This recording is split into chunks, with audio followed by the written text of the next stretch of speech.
ሰላም ዲናችሁ በያላችሁበት ነገር ሰላም ነው። አሸይና እንዲወላችሁ እሞኝላችሁ አለ በስጭት ግቡ እንደልዋዳችሁ ላይክ እና ሼር እያደረጋችሁ ሐሳቦቻችን ለብዙዎች አካፍሉ። ለዚህም ከልቤ አመሰግናችኋለሁ። ዛሬ ወደ ሚዛናችን ይዘንላችሁ የመጣነው እንግዲህ አቶ ሽብር የአሜሪካው ፕሬዝዳንት ዶናልድ ጄ ትራምፕ ናቸው። አደገኛ ሽብር ነው የያዙት። በኢትዮጵያ ላይ ታጥቀው ነው የተነሱት። ወገባቸውን ታጥቀው ጠበቅ አድርገው ታጥቀው ነው የተነሱት። እንግዲህ እንደምታውቁት ሰሞኑን እንደነገርኳችሁ ጋዛን አስመልክቶ አሜሪካና እስራኤል በዓለም አቀፍ ደረጃ የመጣባቸው ከፍተኛ ጫና የምታውቁት ነው። ይህን ጫና ለመቋቋም ብዙ ርቀት እየሄዱ ነው። እንደምታውቁት ለጋዛ መልሶ ማቋቋም በሚል ከ1 ቢሊዮን ዶላር በላይ አገራት እያዋጡ ነው። ግብፅ ካሽ ነው የከፈለች። ካሽ 1.3 ብላ 1 ቢሊዮን ዶላር አሜሪካ ለምትፈልገው ጉዳይ አውላለች። እንግዲህ ለዚህ ደግሞ ግብፅን ለማስደሰት ደግሞ የኛው ህዳሴ ግድብ ኢትዮጵያ የገደበችው የአባይ ግድብ ደግሞ ጥሎሽ ተሆኖ ሊሰጥ ማለት ነው። ጥሎሽ ግብፅ አረቡን ዓለም ጠምዝዛ ለማስመታትና ለማስኮርኮም በምታደርገው ከፍተኛ ሚና የኛ ንብረት በጥሎሽ መልክ ሊሰጣና ግብፅን ለማስደሰት የሚደረገው ጥረት እጅግ በጣም አደገኛ የሚባለው አቅጣጫ ሄዷል። ሰውየው አክርሮ ነው የያዙት። ይህን ጉዳይ በቀላሉ የሚፋቱ አይመስልም። እንግዲህ እዚህ መሀል ላይ ደግሞ ምንድን ያሉት የኢትዮጵያው ጠቅላይ ሚኒስትር ዶክተር አብይ አህመድ እጅግ በጣም ጠንካራ መሪ እንደሆነ አውቃለሁ አሉ። እንግዲህ ምንድን ነው ሊወላት ያሰባትን ቆቅም ጅግራ ነች ይላል ነው ምናምን የሚባል አይነት ተረት ማለት ነው።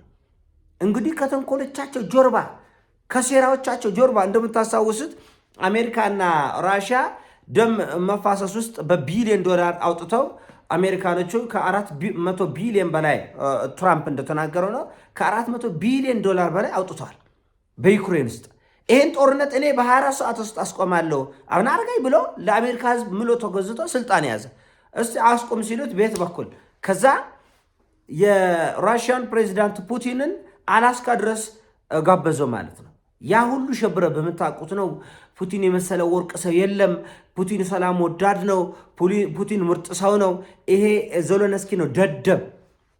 ይሄ ደደብ ቆረቆንዳ ሰውዬ ነው እንጂ እዚህ ድረስ ችግር የፈጠረው ፑቲንማ ወርቅ ነው ያለው። የአሜሪካ አየር ወለድ ኮማንዶዎች ለፑቲን ቀይ ምንጣፍ ተንበርክከው ነው ያነጠፉት። ቀይ ምንጣፍ አሜሪካ አለኝ የምትለው ቢቱ የሚባል ቦምብ ጣይ አውሮፕላን አጅቦ ነው የተቀበለው ፑቲንን። ሊበሏት ያሰባትን ቆቅ ጅግራን ይችላሉ። እነሱ በመረባቸው ጠምዶ ለመጣል የፈለጉትን ሰው አንድ ጊዜ በካሮት አንድ ጊዜ በዱላ አንድ ጊዜ እንደዛ እያደረጉ ነው። እና ለማባበል መጀመሪያ ለማባበል ይሞክራሉ። እነሱ ለሚሉት ነገር ቶሎ ለማንበርከክ። ጠቅላይ ሚኒስትር አብይ አህመድ ጠንካራ መሪ ነው አሉ። ኢትዮጵያ ግን የግብፅን ውሃ፣ የግብፅን ሀብት፣ የግብፅን ታሪክ አቋርጣ በረሃብ ሊያርቅበት የሚችለውን እኔ አባይ ሲባል ግብፅ ብቻ ነው የማውቀው፣ ሌላ አላውቅም። እና ግድቡ በአሜሪካ ብር ነው የተገነባው። እነዛ ማይረቡ ሪፐብሊካኖች እነሱ ዴሞክራቶች ሰጥቶ ሊሆን ይችላል አለ። እና ከዚህ በፊት እንደው ስቱፒድ ነው ያለው ደደብ የሆነ የአሜሪካ መሪዎች ለአባይ ግድብ ብር የሰጡ እነሱ ናቸው። ብሬ እኛ ነው ያለው። ተመልከቱ። ይሄን ያህል ከሃዲዎች ናቸው። ይሄን ያህል ከሃዲዎች ናቸው። እና በጣም አሳፋሪ ነው። አሳፋሪ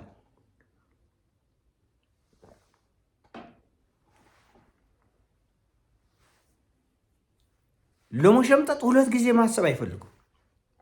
ለመካድ 2 ጊዜ እንደዚህ የሰሜን ኮሪያውን መሪ በዚህ መልኩ ትራምፕ እንደምታስታውሱት ከ8 ዓመት በፊት ሲመረጥ ዓለም ጉድ ያለው ሰላም ነው ማመጣው ሰላም ለዓለማችን ሁሉ አመጣለሁ።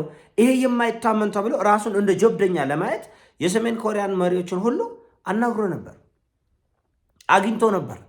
እና ዓለም ፋይዳ የለውም። ውሸታሞች ናቸው፣ ከሃዲዎች ናቸው።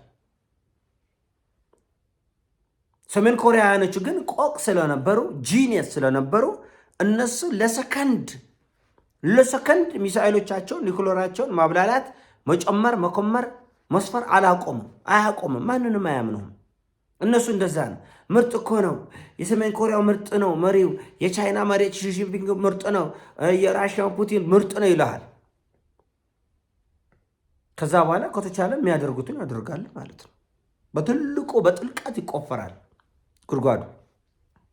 እና ኢትዮጵያን እየከሰሱ ኢትዮጵያን እያጥላሉ ኢትዮጵያን እያንቋሸሹ ያለ ስራችን እየተወነጀልን መሪያ ጠቅላይ ሚኒስትሩ ግን በጣም ምርጥ ነው። ይሄ ምንድነው? ለነሱ ሴራ እንዲመቻቸው እነሱ ለሚፈልጉት ሐሳብ ቶሎ ለማንበርከክ ሀገር ነው።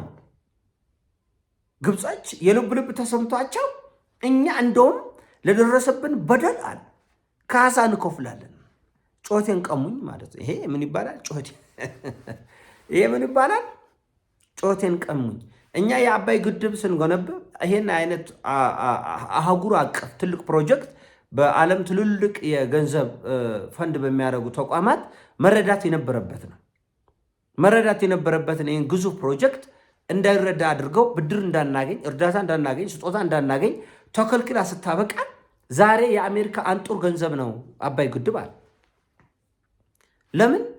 በኢኮኖሚ ጫና በጥፊ ሊያጮሉን አስበዋል። ቀላል አይደለም። አንዳንዶቹ ለማበሻቀጥ ይሞክራሉ። ምንም አታመጣ ቆርቆንዳ ማታከነ አታውቅም። በጣም ነው የምታመጣ። እጅግ በጣም አደገኛ ቀውስ ነው የምትፈጥረው። እና ይሄ ቀውስ በምን መልኩ ነው የምንፈታው የሚለው በጣም ጂኒየስ የሆነ እይታ የሚፈልግ ነው። በጣም ጂኒየስ የሆነ በጣም ከፍተኛ ጥንቃቄ፣ ጊዜ መግዛት፣ አንዳንድ በጣም ብልጠት የተሞላበት እንቅስቃሴ ካላደረግን አሜሪካኖቹ ግብፅ አረቡ ዓለም እንዲንበረከክና እንዲገረፍ ላደረገችው ውለታ ወርቃማ ስጦታ አባይ ግድብን ነው ለመስጠት የፈለጉት። በቃ አጭሩ ነገር ይሄ ነው። ወርቃማ ስጦታ በቢሊዮን ሰጥቷል እኮ ከ1.4 ቢሊዮን ዶላር በላይ የሚያወጣ እጅግ በጣም የተራቀቁ የጦር መሳሪያዎች ለግብፅ በየዓመቱ ነው የሚሰጥ። ይሄ ብርቅ አይደለም፣ ድንቅ አይደለም። ከዚህ የተሻለ ስጦታ ከምንሰጣቸው ጀቶች፣ ከምንሰጣቸው ታንኮች፣ ከምንሰጣቸው ሚሳኤሎች በላይ ግብፅን ሊያስደስት የሚችለው ወርቃማ ስጦታ ይሄ አባይን ግድብ ለነሱ ጥቅም በሚመች መልኩ በማንበርከክ በጉልበት በማዕቀብ በማስፈራራት ምንም እስካሁን ድረስ በዓለም ደረጃ ውጤታማ የሆነው ዓለም አቀፍ የአሜሪካ ዱላ ማዕቀብ ነው። ኮሽ ሲል ማዕቀብ ነው። ኮሽ ሲል አጣም ሰሞኑን ኔቶ ላይ እንዴት እንዳሳበዳቸው የጥብቅ ወዳጅ ተብሎ የሚገመተው የኔቶ ላይ እንኳን የአውሮፓ ህብረት ላይ እንኳን ማዕቀብ ነው። ሰሜን ኮሪያ ማዕቀብ፣ ኢራን ማዕቀብ፣ ቬንዙዌላ ማዕቀብ፣ ከሌ ማዕቀብ፣ ምንም በቃ የሞኝ ዘፈነው አበባየሽ ነው። ለምን ማዕቀብ ካልጣሉ ሰዎች በኢኮኖሚያቸውን ከተጠቀሙ እንደሚበልጧቸው ያውቃል። እውነቱ ለመነጋገር ራሽያኖቹ 10,000 ማዕቀብ ተጥሎባቸው ያው ዛሬ ዓለምን እያንቀጠቀጡ ነው። ቻይና ላይ ብዙ ማዕቀብ ተጥሏል። ኢራን ላይ ብዙ ማዕቀብ ተጥሏል። ግን ወንዶች፣ ጀግኖች፣ አንበሳች፣ ኖብራች ያሉበት አገር ላይ ማንበርከክ አትችልም። ምኞት ነው። እና ጠቅላዩ በጣም ጠንካራ መሪ ነው የኢትዮጵያ መሪ። ነገር ግን ኢትዮጵያ ግን የግብፅን ውሃ ሙሉ በሙሉ ዘግታ ግብፅን በድርቅ ልትፈጅ ተመልከት። እና ይሸነግልሃል። ነገር ግን ማን ነው ያን የሚሰማህ ነው። በመሸነጋገል በመፎጋገር የሚመጣ ለውጥ የለም። እነሱ ግን እኛን ለመሸንገል ነው ረጅም ርቀት የሚሄዱት። ዋጋ ለማስከፈል ነው ረጅም ርቀት የሚሄዱት። የዩክሬንን የራሽያን መሪ ፑቲንን እንደዛ አንቆለጳጵሶ ሲያበቃ በ21 ቀኑ ራሽያ የምትወድምበትን ሚሳኤል የተራቀቀ ሚሳኤል ለዩክሬን አስረከበ። ድሮኖችን አስረከቡ። ራሽያን አስደበደቡ። ይደልሉሃል፣ መልሶ ይወጉሃል፣ ያጠፋል። እና ከፊት ለፊታችን እነዚህ ሰዎች መሀል ላይ ሀሳባቸውን የሚሰርቅ ሙዳቸውን የሚቦክም ጭንቅ የሚፈጥር ሌላ ጉዳይ ካልተፈጠረ በስተቀር እንደ እግዚአብሔር ወርተን እነዚህ ኢራኖች ካልተነሱ አይፋቱንም ነው የምልህ ያለሁት። የእኛን ውሃ ድርቅ ከመጣ ያለ ገደብ አስበው። አንተ ያጠራቀምከውን ገንዘብ፣ አንተ የሰራውን ንብረት የሆነ ጎረቤት ቸግሮታልና ስጠው። እነሱ ለምን መጀመሪያ አያጠራቅሙ? እንግዲህ አባይ ሙሉ በሙሉ ግብፅ ላይ አይቀርም። የቀረው ወደ ባህር ነው የሚገባው። ወደ ባህር የሚገባውን ውሃ መጀመሪያ እነሱ ይዘው ለምን አይቆዩም? ጥያቄ ነው። እኛ ግድብ ሞልተን የተረፈውን ለእነሱ እንደምንለቅ እነሱም ግድብ ሪዘርቭ ለምን አይገነቡም? አሜሪካ ለምን ያን አትገነባላቸውም? ከቻለች ለምንድን ነው እኛ ላይ ግዴታ የመጣ? ያው ተንበርካኪ ደም ያላቸው አበሾች ይህን መልስ የላቸው። አሜሪካን አታውቋትም። ደማችሁ ካስቀየራቸው አስቀይሩት ቢቻል፣ በዚህ ደም አትቀጥሉም። ውስጣቸው ግዙፍ ባርነት አለ እና የሚሆን ነገር አይደለም። ከእናንተ ጋርም ተነጋግረን አንወክባባም። ይሄ እኔ ሀሳብ ነው። ሀሳብ ሲሞቻችሁ ላይክ አድርጉ፣ ሼር አድርጉ። ወዳችኋለሁ። ፒስ